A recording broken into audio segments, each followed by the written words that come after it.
I found a solution to amplify the sound of a smartphone by using a small vase, a deep vase, any kind of shape of vase.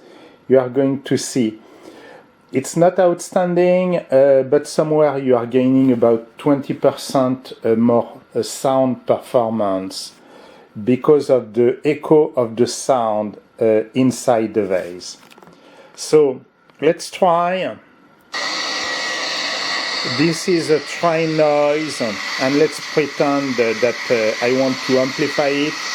I am outdoors, I want people to listen to it.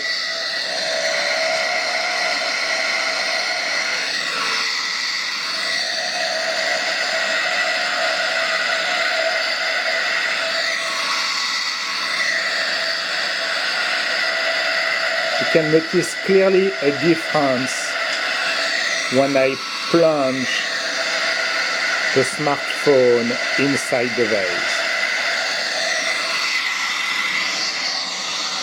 Thanks for watching this video. If you have any questions, please ask them through the comments section.